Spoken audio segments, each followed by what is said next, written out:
1장 12절부터 16절이거든요. 한 절씩 교독합니다. 잠언 28장 12절부터 16절. 제가 12절을 먼저 보겠습니다. 의인이 득이하면 큰 영화가 있고 악인이 일어나면 사람이 숨느니라. 자기의 죄를 숨기는 자는 형통하지 못하나 죄를 자복하고 버리는 자는 불쌍히 여김을 받으리라. 항상 경외하는 자는 복되거니와 마음을 완악하게 하는 자는 재앙에 빠지리라. 가난한 백성을 압제하는 악한 관원은 부르짖는 사자와 주인공 같으니라. 16절 다 같이 합니다. 무죄한 치리자는 포악을 크게 행하거니와 탐욕을 미워하는 자는 장수하리라. 잠언 28장 12절부터 16절의 말씀을 중심으로 오늘 말씀의 제목은 의인의 삶, 이런 제목으로 함께 말씀을 전하려고 합니다. 따라서 하시면 고맙겠습니다. 의인의 삶, 의인의 삶이라는 제목으로 잠언 28장 12절부터 16절의 말씀을 통해서 함께 은혜를 나누려고 합니다. 잠언 28장 12절에 보시면요, 의인이 득의하면 큰 영화가 있고 악인이 일어나면 사람이 숨느니라. 의인에 대해서 이야기하고 있어요. 의인이 득의하면 큰 영화가 있고 악인이 일어나면 사람이 숨느니라. 이 잠언의 말씀은요, 사실은 그 잠언 25장 1절에 솔로몬의 잠언이라 그랬어요. 솔로몬이 이렇게 잠언을 기록했거든요. 잠언 25장 1절에 보면 이것도 솔로몬의 잠언이요 유다 왕 히스기야의 신하들이 편집한 것이라. 잠언을 기록한 것은 솔로몬이고 이것을 편집한 자들은 유다 왕 히스기야의 신하들이 편집한 것이라고 잠언 25장 1절에 말씀했어요. 특별히 이 잠언 28장의 말씀은 의인과 악인을 대조하고 있습니다. 의인의 삶이 어떠해야 하는지를 가르치고 있어요. 의인의 삶. 의인이 누구냐 이 말이에요. 의인이 누구냐? 어떤 삶을 사는 자가 의인이냐? 오늘 잠언 28장 12절에는 의인이 득의하면 큰 영화가 있고 악인이 일어나면 사람이 숨느니라. 의인과 악인을 대조하면서 의인의 삶이 어떠해야 하는지를 오늘 이 잠언 28장에서는 가르치고 있다는 겁니다. 그래서 오늘 말씀의 제목은 의인의 삶. 의인의 삶이 어떠해야 되느냐? 또 의인이 누구냐? 그렇죠? 의인이 누구고 죄인이 누굽니까? 악인이 누굽니까? 신약 성경에 보면 로마서 3장 24절 20부터 26절을 보시면요. 자, 24절 한번 읽어볼까요? 같이 읽어봅시다. 시작. 그리스도 예수 안에 있는 성령으로 말미암아 하나님의 은혜로 값없이 의롭다 하심을 얻은 자 되었느니라. 그리스도 예수 안에 있는 성령으로 말미암아 하나님의 은혜로 값없이 의롭다 하심을 얻은 자 되었다.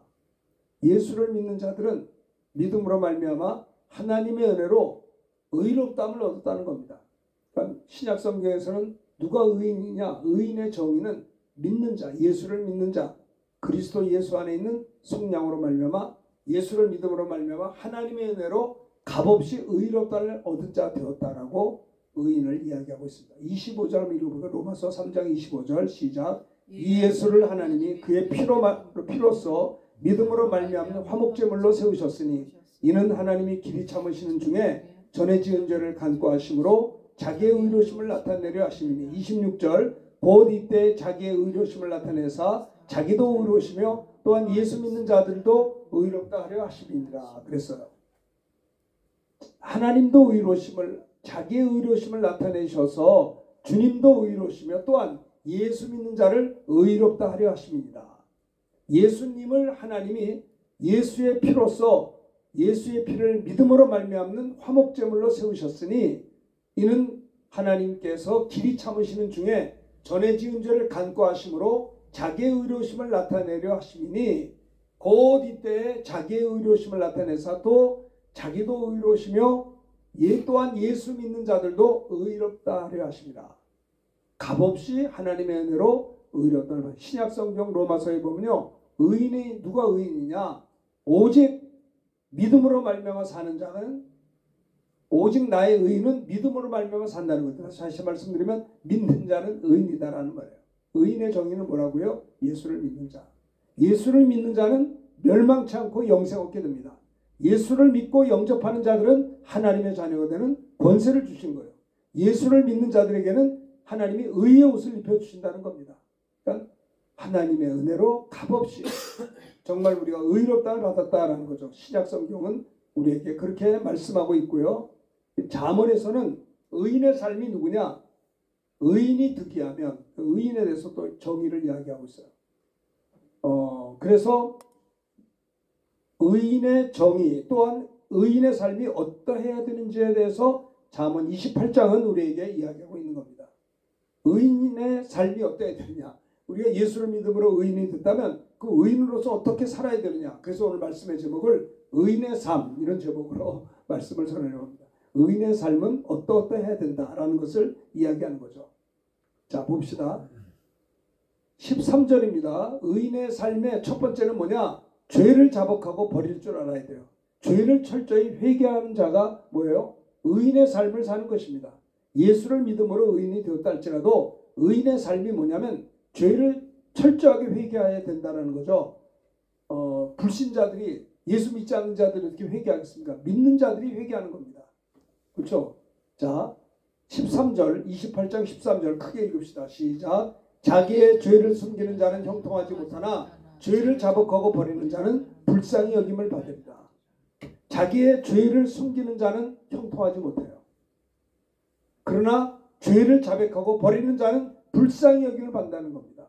하나님의 불쌍히 여김을 받는다라고 하는 겁니다. 여기 보세요.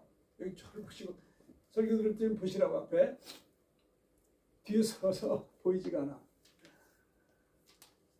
하나님이 긍휼히 여기는 자가 누구라고 그래요? 죄를 자복하고 버리는 자를 불쌍히 여김을 받게 한다는 거예요.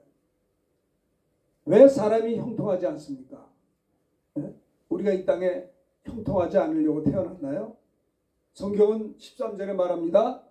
예수를 믿는다 할지라도 왜 형통하지 못하냐? 자기의 죄를 숨기기 때문에. 물론 예수를 믿음으로 원죄는 용서받았어요. 하나님의 자녀가 되었어요. 하나님의 자녀가 되었으면, 의인이 되었으면 의인의 삶이 있어야 되는 거예요.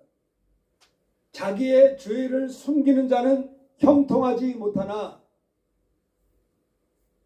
우리가 하나님 앞에 숨기는 게 있으면 안 된다는 겁니다.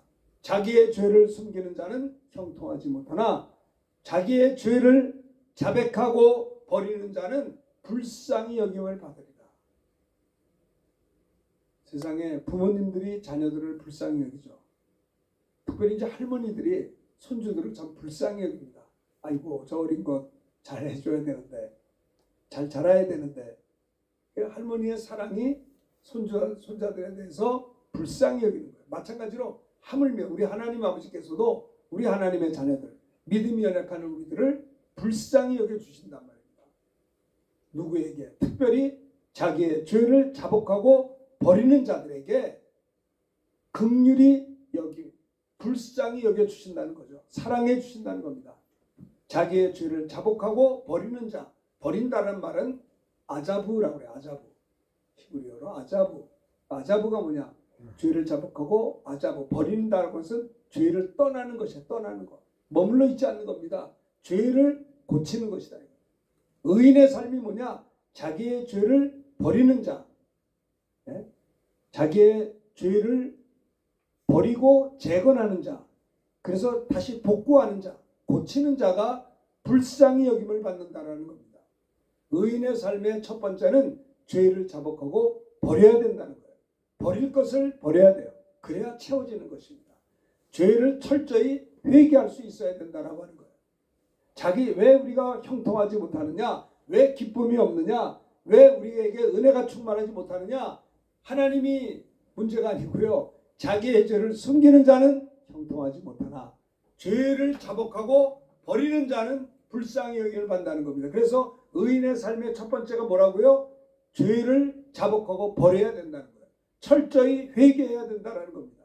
전인격적인 회개를 이야기하고 있는 것이죠. 초대교회도 이제 사도들이 복음을 전했을 때 제일 먼저 그들이 뭐 했어요? 회개부터 했어요. 우리가 어찌할꼬. 자, 사도행전 2장에 성령 충만한 베드로가 복음을 전할 때, 자 37절 초대교회 사람들이 어떤 반응을 유대인들이 어떤 반응을 보였는가? 37절 읽어봅시다. 시작. 그들이 이 말을 듣고 마음에 찔려 베드로와 다른 사도들에게 물어 이르되 형제들아 우리가 어찌할꼬 하거늘 우리가 어찌할꼬 뭐요? 회개하는 거예요. 회개. 우리가 어떻게 하면 좋겠습니까? 그러니까 베드로가 각각 예수의 이름으로 회개하고 주 예수의 이름으로 세례를 받으면 너희가 성령을 선물로 받을 수 있다. 회개해야 된다. 우리가 어찌할꼬. 그러니까 초대교회가 출발할 때 복음을 전할 때 복음을 받을 때 그들은 복음을 받으면서 어찌할꼬 회개부터 했다라는 거예요. 예수를 믿어서 구원받아 의인이 되면 그 다음에 해야 될 일이 어찌할꼬 어떻게 하면 좋을꼬 회개로 시작했던 초대교회를 볼 수가 있죠. 그 요한계시록 11장 3절 한번 읽어봅시다. 시작. 내가 나의 두 증인에게 권세를 주리니 그들이 굵은 베옷을 입고 1260일을 예언하리라. 이게 무슨 말이에요? 그 두 증인은 예수 믿는 자를 가리키는 겁니다. 하나님 주님께서 나의 증인들에게 하나님의 권세를 주리니 그들이 의인이 되리니 하나님의 자녀가 되리니 그들이 굵은 베옷을 입고 예언한다는 거예요. 굵은 베옷을 입는다는 게 뭐예요? 회개한다는 거예요. 회개. 출발이 회개인 것입니다. 종말신앙도 마찬가지예요. 이 종말신앙을 요한계시록 11장에 보면 두 증인이 굵은 베옷을 입었다는 것은 예수를 믿어서 하나님의 자녀 된 권세를 두 증인에게 주셨는데 그들이 하나님의 자녀가 된 다음에 어찌할꼬 내가 이제 어떻게 살아야 될까 하면서 굵은 베옷을 입었다는 것은 회개했다라는 것을 볼 수가 있어요. 초대교회도 회개로서 시작했고 요한계시록에도 이 종말교회도 정말 회개로 굵은 베옷을 입고 했다라고 하는 겁니다.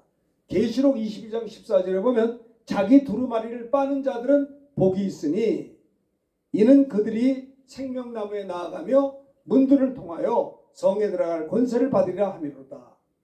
자기 두루마리를 빠는 자들은 복이 있으니 많은 사람들이 복을 받기 원합니다. 왜 나는 복이 없는가? 나는 왜 이렇게 복이 없고 하는 일이 되는 것도 없고 왜 복된 삶을 못 사는가?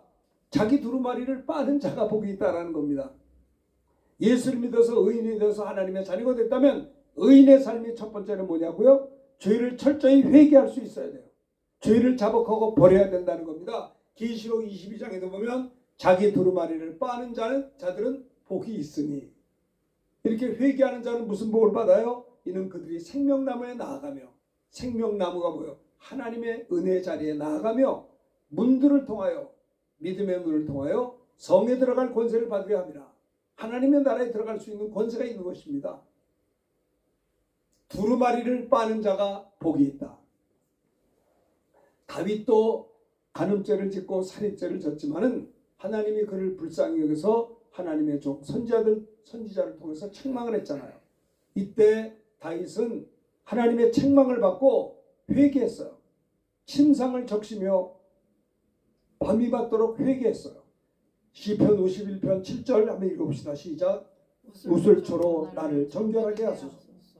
내가 정하리이다. 나의 죄를 씻어주소서. 내가 눈보다 희리이다.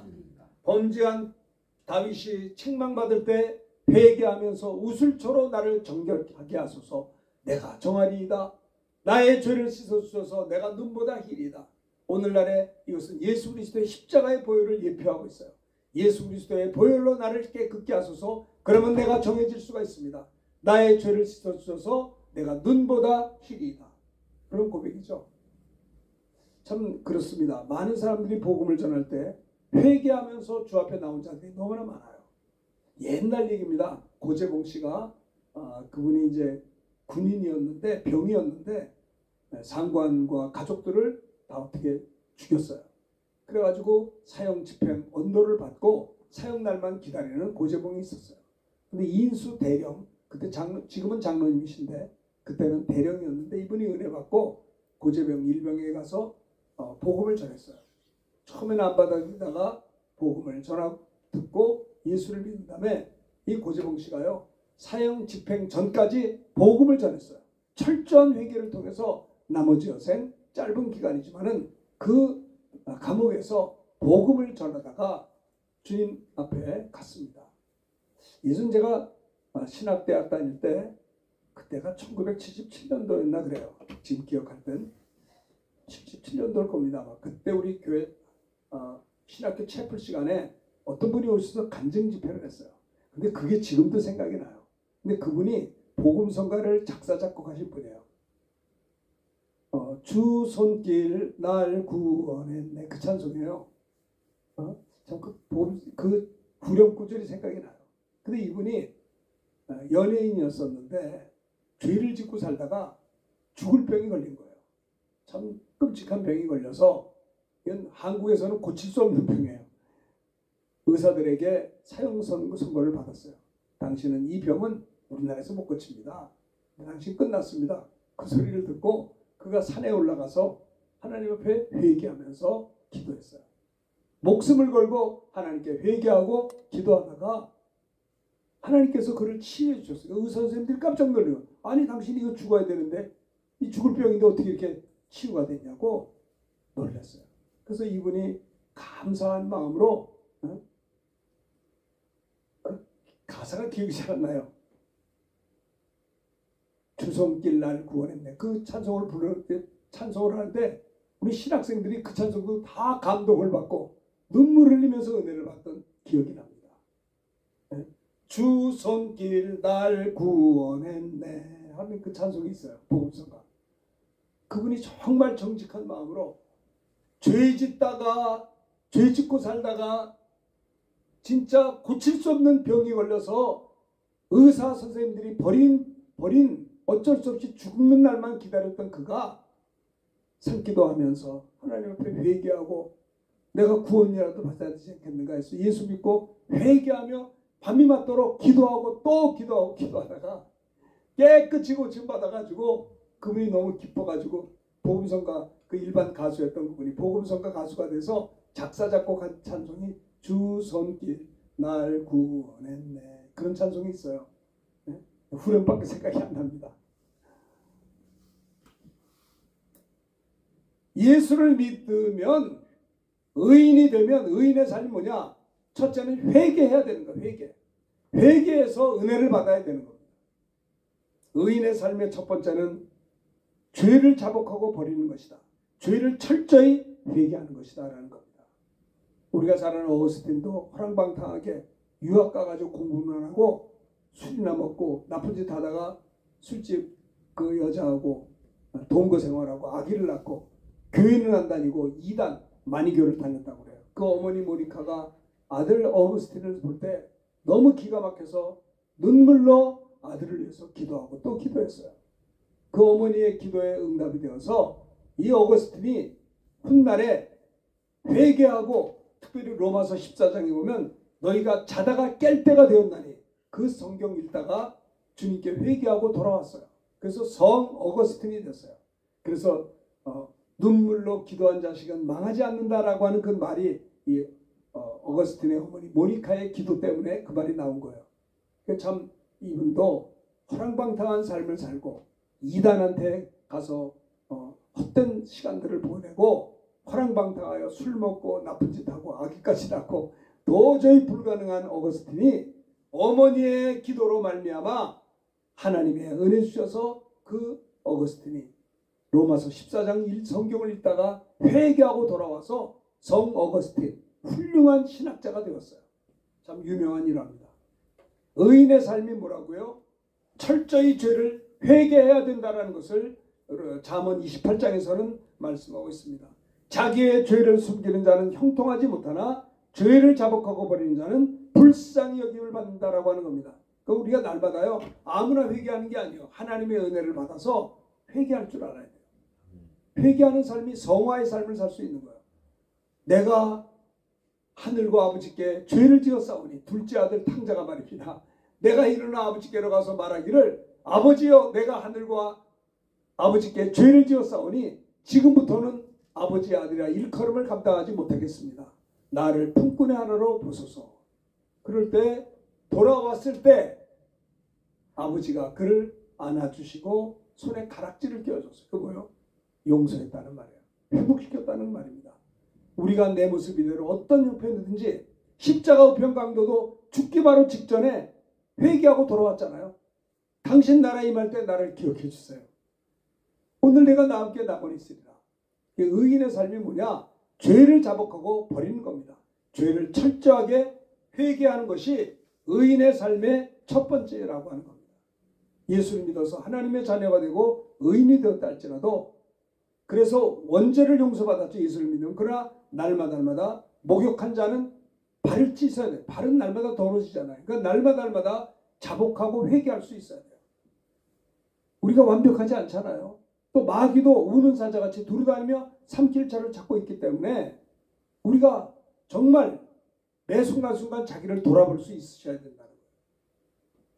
그래서 날마다 깨어서 기도하고, 내가 넘어지고 쓰러진 자가 있다 할지라도 숨지 말고, 숨기지 말고 하나님께 나와 자백하고, 회개할 때, 자백할 때, 죄를 버릴 때 불쌍히 여김을 받게 되고, 회개하지 않고 하면 형통하지가 않는 거예요. 아니, 예수 믿으면서도 끊임없이 불통해. 되는 일이 없는 거예요. 이게 뭐예요? 자기 죄를 숨기고 있기 때문에. 하나님께서요, 사랑하는 아들마다 징계하고 채찍질 하신다고 성경에 말씀하지 않습니까? 그렇습니다. 자, 두 번째, 의인의 삶의 첫 번째는 죄를 자복하고 버리는 것, 죄를 철저히 회개하는. 두 번째는 뭐냐면 14절 읽읍시다. 시작. 항상 경외하는 자는 복되거니와 마음을 완악하게 하는 자는 재앙에 빠지리라. 두 번째, 의인의 삶의 두 번째는 항상 경외한다. 항상 하나님을 경외하는 겁니다. 하나님을 항상 어떻게 해요? 존중하며 경외하며 두려워해야 되는 거예요. 두려워한다. 경외한다라는 파드라는 원어의 뜻은 첫 번째는 두려워한다. 의인의 삶은 하나님을 경외한다라는 말은 파드. 의인의 삶의 두 번째는 하나님을 두려워할 줄 안다라는 겁니다. 두 번째는 하나님을 떤다는 거예요. 떤다. 세 번째는 하나님을 존경한다는 거예요. 존경한다. 그게 경외한다라고 하는 뜻입니다. 자, 고넬료가 그랬죠. 고넬료가 어떻게 했는가? 사도행전 10장 봅시다. 2절 읽겠습니다. 시작. 그가 경건하여 온 집안과 더불어 하나님을 경외하며 백성을 많이 구제하고 하나님께 항상 기도하더니. 고넬료의 신앙이 경건했어요. 어떻게 해요? 온 집안과 더불어 하나님을 경외한 것입니다. 그러니까 혼자 예수 믿는 것이 아니라 온 집안 식구들과 함께 경외하는 거예요. 하나님을 섬기는 거예요. 저는 우리의 자녀들이 이제 다 큰아들은 나이가 40이고 둘째는 38, 마누로 다 그렇게 돼 있어요. 근데 저에게 그런 일은 없죠. 다시 내가 옛날로 돌아간다면 목회도 열심히 하지만은 나는 우리 가족들, 식구들과 함께 경건하게 하나님을 경외하는 일에 좀 집중했었으면 얼마나 좋았을까라고 하는 후회스러운 마음이 있어요. 예전에 우리 선배 목사님들 보면 가정을 돌보는 것보다는 교회만 그렇게 뛰었어요. 네? 교회로만 이렇게. 그래서 우리가 하나님의 종들은 교회에 헌신해야지. 물론 이제 가정을 돌보지 말라는 게 아니라 교회를 하다 보면 가족들을 소홀히 했단 말이에요. 본의 아니게. 생각하면 저는 그런 생각을 지금 해요. 고넬료처럼 뭐가 경건한 자냐? 온 집안과 더불어 하나님을 경외하는 것. 아멘. 이것이라고 생각해요. 아멘. 네? 이게 의인의 삶이 아닌가. 아멘. 네. 되게 보면은 내 아내와 자녀들이 잘 되겠지 얼마나 하나님을 그러지. 그들을 위해서 시간을 함께 갖고 함께 대화하고 소통하고. 그래서 어떻게 해요? 자, 여기 보세요. 하나님과 함께 하는 거예요. 하나님과 함께. 그랬더라면 얼마나 좋을까. 가정이 중요합니다. 하나님이 우리에게 교회를 주시기 전에 가정을 먼저 주셨어요. 아담과 하와를 주셨어요. 가정을 하나님이 축복하셨어요. 너희는 번성하고 생육하고 번성하고 땅에 충만하고 땅을 정복하라. 땅을 다스리라. 하나님이 아담과 하와의 가정을 축복했어요. 가정의 주인은 주님이세요. 가정이 중요한 겁니다. 그래서 후배들에게도 목사님들에게 그래요. 가정이 중요합니다. 목회도 중요하지만 가정이 첫째 잘 돼야 됩니다. 그 영혼이 잘 돼야 됩니다. 함께 예배해야 되고 그냥 가정들이 식구들이 모여서 예배하는데 어색하다. 그건 무언가 가족들끼리 갭이 있는 거예요. 그렇죠? 뭐 교회에서 예배드리는데 뭐 또 가족 집에서도 예배드립니까? 그렇기 때문에 어려서부터 가족 식구들과 함께 은혜롭게 지루하지 않게 아주 흥미롭게 또 아이들도 함께 소통할 수 있게 대화하며 예배했더라면 그 예배가 무거운 짐이 아니었을 거예요 아마. 그래서 우리는 율법적으로 자 예배 드립시다. 그러니까 예배가 늘 무겁고 힘들고 딱딱하고 예배드린들 큰 유익을 얻지 못한다 생각하기 때문에 예배 시간을 소중하게 생각하지 못해요. 가정이 건강해야 합니다. 신앙적으로. 저는 이렇게 목회를 해보면서 우리 교인들이 이렇게 많지는 않지만 가정들이 문제가 없는 가정이 없어요. 진짜 아이고 가정마다 난리예요. 부부간에 부모 자식간에 형제간에 성한 가정이 없어요. 참 그걸 볼 때 고넬료의 가정이 참 모델이 아닌가. 그가 경건하여 온 집안과 더불어 하나님을 경외했다는 거. 이게 참 아름다운 것 같아요. 고넬료는 하나님 앞에 두렵고 떨림으로 하나님을 경배했어요. 그렇죠? 그가 하나님을 경외하되 하나님을 존중하고 하나님의 종이 왔을 때 고넬료와 식구들은 절을 했어요. 절을.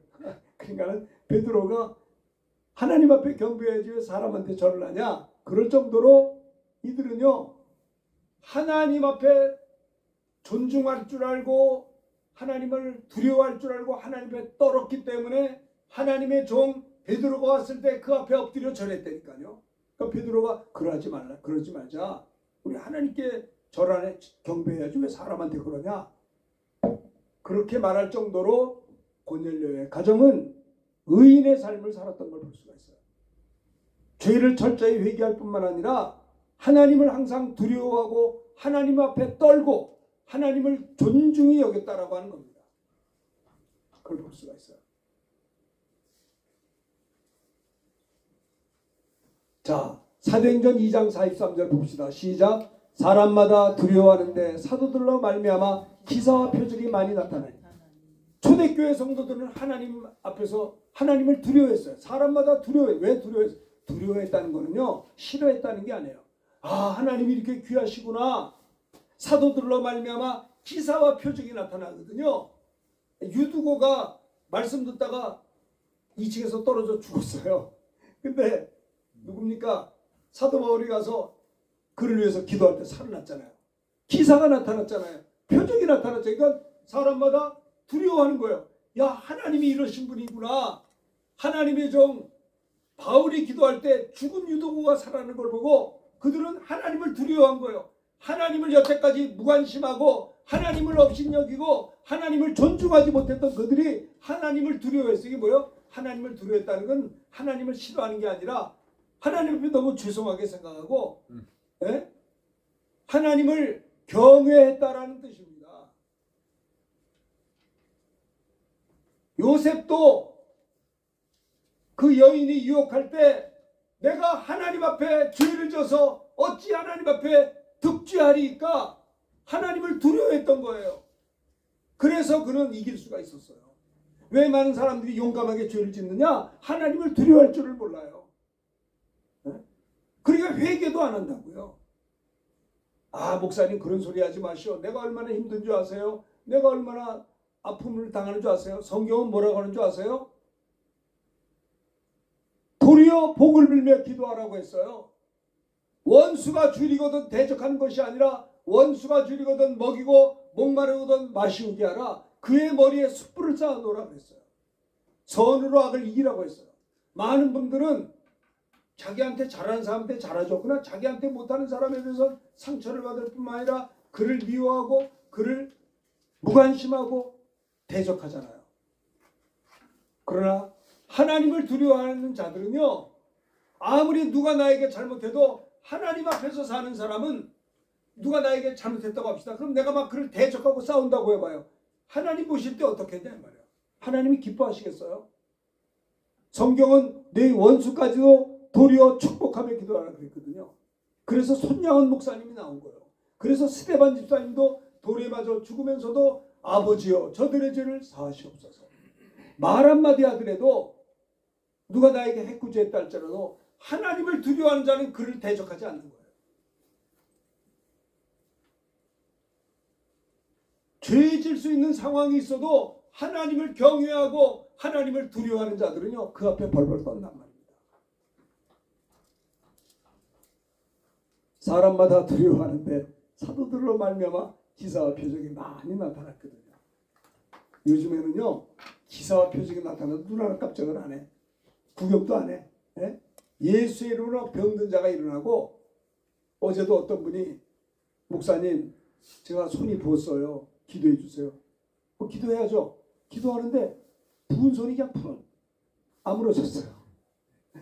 그 옆에 또 어떤 분이 또 저에게 그거 하는 걸 보고 기도한 것밖에 없어요. 기도 구하는 자에게 주지 않아요. 그래서 그분에게는 자기는 옆에 다리가 아프대요. 같이 기도를 했어요. 기도 끝났어요. 안 아프네요. 근데 그걸 보고도 저쪽에 사람은 히히 웃고 자기도 아프면서 기도받을 생각도 안 해. 네? 관심도 없어요. 나는요 내가 기도해서 병 고침받으면 하나님이 무서워요. 하나님이 두려워요. 하나님이 얼마나 존귀한 분인지 알아요. 제가 예전에 친구 전사님이 저를 붙잡고 옛날 신학교 다닐 때 기도했는데 위장병이 났을 때 하나님이 무섭더라고요. 이야 하나님 살아계시네. 하나님 앞에 함부로 하면 안 되겠네. 내 죄를 씻어주시고 내 병을 고쳐주시고 내 기도에 응답하시는 하나님이 두렵더라고요. 야, 하나님 앞에 잘해야겠다. 하나님 앞에 죄 지으면 안 되겠구나. 하나님을 기쁘시게 해야 되겠구나.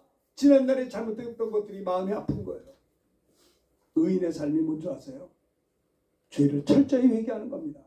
두 번째는 하나님을 항상 하나님을 경외한다. 항상 하나님을 두려워할 줄 알아야 된다.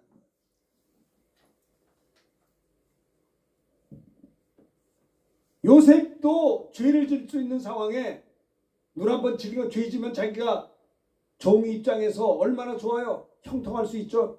더 잘 살 수 있죠. 인간적으로. 그러나 하나님이 무서워서 내가 어찌 이 죄를 범하여 하나님께 득죄하리까. 요셉은 그 유혹의 현장 앞에서 하나님 앞에 벌벌 떨었어요. 하나님이 무서웠던 거예요. 하나님을 경외하는 자는요 죄 질 수 있는 상황에서 죄를 짓지 않습니다. 요셉은요 아예 멀리 도망갔어. 그래서 그것 때문에 어떻게 됐어요? 감옥에 누명을 쓰고 들어갔어요. 그래도 눈 하나 깜짝하지 않아요. 내가 선을 행하다 누명을 쓰고 감옥에 들어갔어도 하나님을 두려워하는 자들은요 끝까지 하나님을 경외하고 섬겼기 때문에 하나님이 그에게 지혜를 주셔서 꿈을 해석할 수 있는 지혜를 주셔서 그가 옥에서 나와서 그 나라의 총리 대신이 됐잖아요. 총리가 된다면도 그는 교만하지 않아요. 형제들이 와서 자기한테 무릎을 꿇었을 때 그는 형제들에게 보복하지 않았어요. 형님들이 내가 살려달라고 할 때 나를 붙들어서 팔았죠? 그럴 수가 있을까 하지 않았어요. 뭐라 그랬어요? 형님들이여 걱정하지 마시오. 당신들이 나를 이곳에 판 것이 아니라 우리 가정과 우리 자손을 살리시려고 당신들보다 나를 먼저 이곳에 보내준 겁니다. 하나님을 경외하고 하나님을 두려워할 줄 알았다는 겁니다.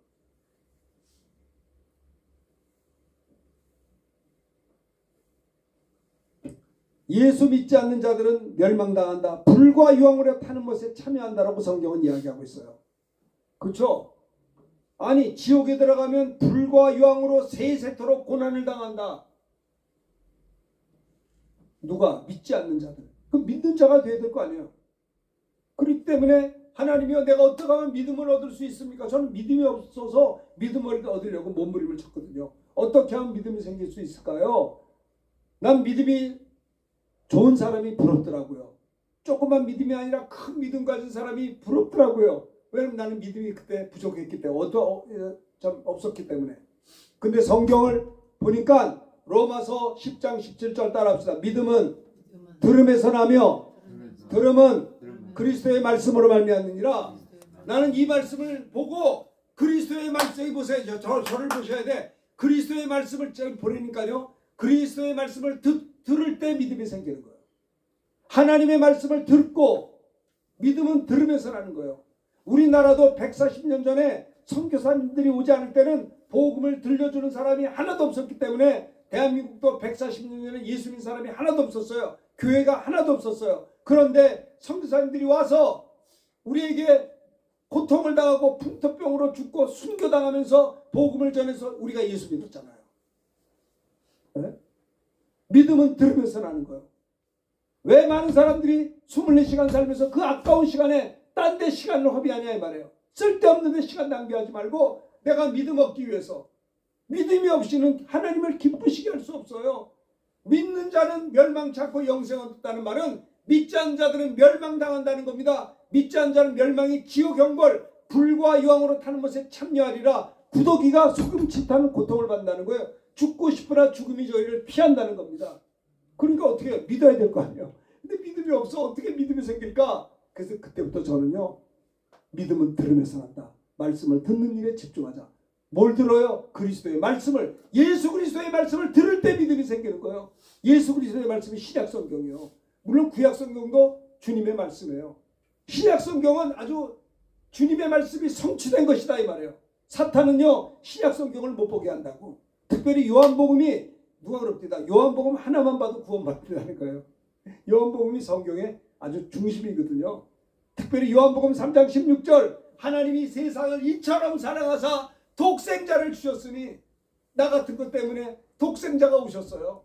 예수님이 십자가에 필려 죽지 않으면 내 죄가 얼마나 나쁘냐.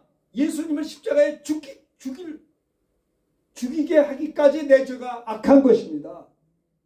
주님이 십자가에 필려 죽지 않으면 내 악한 죄가 해결되지 않기 때문에 내 악한 죄를 씻어주시려고 하나님이 예수님을 보내시고, 여기를 보세요. 예수님이 우리 죄, 날 보내니까요. 이게 예수님이 내 죄 짊어지고 십자가에 필려 죽었다고요. 아멘. 아시겠어요?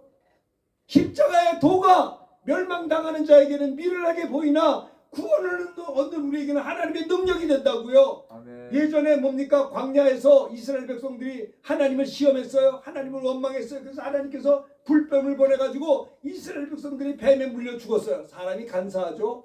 뱀에게 보통 물려 죽게 되니까 그때 또 회개해요. 우리가 모세를 불러가지고, 모세요, 우리가 잘못했습니다. 우리가 하나님 원망하고 하나님 시험하고 하나님 믿지 않은 걸 회개합니다 했더니 모세가 또 기도합니다. 하나님, 이스라엘 백성들이 회개합니다. 저들을 살려주세요. 그랬더니 하나님께서 어떻게 했어요?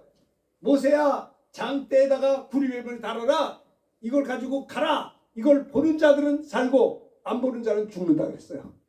그러니까 참 모세가 하나님 말씀에 순종해서 큰 장대에다 구리뱀, 노뱀을 달아가지고 뱀에 물려서 죽어가고 있는 백성들에게 가서 여러분들이 이걸 바라보면 하나님이 살리십니다. 그랬더니 두 가지 종류가 있어요. 여기 보세요. 하나는 바라보는 사람이 있었고 안 바라보는 사람도 있어. 안 바라보면서 뭐냐면, 아니 우리가 애들이야? 저 장대 구리뱀 본다고 내가 뱀에게 물려지고 아파서 죽어가고 있는데 내가 이게 낫다고 생각해? 우리에게 약을 줘야지. 우리에게 주사를 줘야지. 이게 뭐 하는 거야? 안 바라본 자는 죽었어요. 그런데 하나님 말씀에 순종하여서 바라본 자는, 보세요. 모세가 여기 보니까요. 모세가 광야에 뱀을 들었을 때 노뱀을 보는 순간에 뱀에게 물려 퉁퉁 붓던 그 독이 다 빠져버리는 거예요. 아시겠어요? 얼마나 놀랬겠어요. 하나님의 종 모세가 이야기한 걸 순종할 때 뱀에 물려서 독이 퍼져 죽어가는 사람이 살았단 말입니다. 독이 빠졌다는 거예요.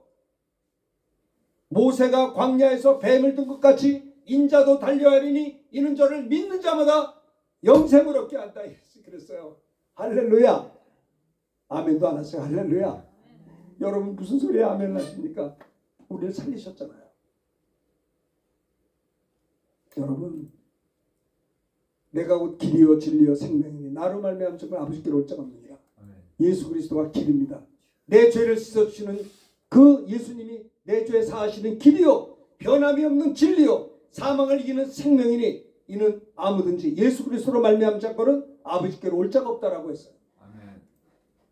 나의 죄를 씻기는 예수의 피밖에 없네. 이 예수를 마음으로 믿을 때 의에 이르고 예수님이 내 구주라고 입으로 고백할 때 구원을 받게 되는 거예요. 예수님이 누굽니까? 따라합시다. 하나님의 아들이시며 하나님의 아들이시며 나를 죄에서 구원해 주신 나를 내 구주십니다. 이것을 마음으로 믿고 입으로 시인하면 지옥 갈 자가 천국 간다니까요. 평생을 강도짓했던 강도도 예수를 하나님의 아들 구주로 믿는 순간에 나를 기억해 주세요. 오늘 내가 나와 함께 낙원에 있으리라고 했어요. 이 십자가의 도가 우리를 구원하는 것입니다. 여러분 그렇습니다. 육신은 100년 살아야 기껏 살아야 90년 100년이요. 이거는 흙으로 돌아갈 겁니다. 내가 육체가 있을 때 예수 믿어야지 육체가 마감되면 기회가 없어요. 그래서 오늘 우리는 하나님을 예수를 믿는 자는 값없이 의롭다를 받게 됐다라고 성경은 이야기하고 있지 않습니까? 오늘 잠언 28장의 말씀을 나누면서 제가 십자가의 복음을 잠깐 이야기했습니다. 하나님을 경외하는 자, 하나님 말씀에 순종하는 자가. 그러니까 근데 보세요. 예수를 믿는 건 단순한 거예요. 우리가 복음을 전해요. 예, 그렇게 되는군요. 예수님이 하나님의 아들이시고 우리들을 위해 십자가에 빌려 죽으셔서 부활하셔서 예수를 믿으면 의인이 되고 입으로 구주라고 시인하면 구원을 받는군요. 그래요. 그 구원을 받아요. 하나님의 자녀예요. 근데 사탄은 이걸 방해해요. 예? 그게 진짜냐고 방해를 한다니까요. 사탄의 생각을 물리쳐야 돼요. 아시겠죠? 따라합시다. 모든 생각을 사로잡아 그리스도에게 복종시키라. 예. 이 십자가의 도가 그거예요. 여러분 예수 믿으면요 죄사함만 받는 게 아니라 병고침도 받아요. 왜 그런 줄 아세요? 예수님 십자가에 빌려 내 죄를 짊어진 것처럼 내 질병도 짊어졌기 때문에 여기 보세요. 여기를 예수 믿으면 왜 병고침 받냐면 병고침 받을 예수님이 십자가에 못 박혀 빌려 내 죄만 짊어진 게 아니라 채찍에 맞아 질병도 짊어졌기 때문에 예수 믿는 사람은 죄사함 받을 권리와 병고침 받을 권리가 있다니까요. 나는 어제 놀랐어요. 넘어져가지고 손 퉁퉁 부신 분인데 목사님 기도해 주셨는데 기도 안 할 수도 없고 많이 보았어요. 아프다는 거예요. 손 얹어 기도했거든요. 그냥 풀려버리더라고요. 제가 하나님 은혜네요. 우리 그리스도인들은요. 왜 죄사함 받고 병고침 받냐면 2000년 전에 저와 여러분을 위해서 예수님이 십자가에 못 박혀 피 흘려 내 죄와 질병을 짊어졌기 때문에 이걸 믿는 자는 죄사함 받고 병고침 받을 권리가 있어요. 맨날 아프다며 어디 아프다고 항상 그러잖아요. 왜 안 되냐? 예수 안 믿어서 안 되는 거예요. 진리를 알지니 진리가 너희를 자유케 하리라. 할렐루야. 근심 걱정 있어요? 주님이 징계를 받으면 우리가 평화를 누리는 거예요.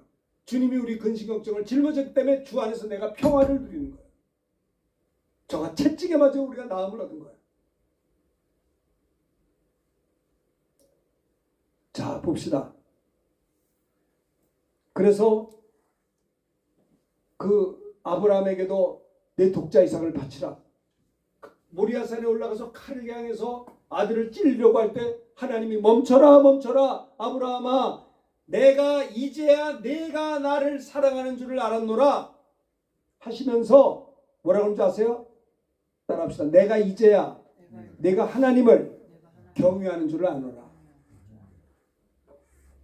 누굽니까? 아브라함은 하나님을 경외 하나님 말씀 앞에 벌벌 떨고 순종했어요. 독자 이삭을 번제로 바치라고 하는 끔찍한 명령에도 하나님 앞에 두려워 떨며 순종했던 겁니다. 즉각 순종하고 새벽 일찍 일어나서 3일길을 가서 그 번제를 쌓아놓고 칼을 빼서 죽이려고 했다니까. 그만해라. 내가 이제야 네가 나를 경외하는 줄 아노라. 이제 네가 정말 나를 사랑하는 줄 아노라. 그게 하나님을 경외하는 거예요. 의인의 삶은 죄를 철저히 회개하는 것이 두 번째 뭐예요? 항상 경외한다. 하나님을 항상 두려워 떨며 요셉과 같이 벌벌 떨며 죄짓지 말고 아브라함처럼 벌벌 떨며 말씀에 순종해서 아들까지도 바치려고 할 때 하나님께서는 아들을 빼앗은 것이 아니라 여호와 이레 복을 줬잖아요.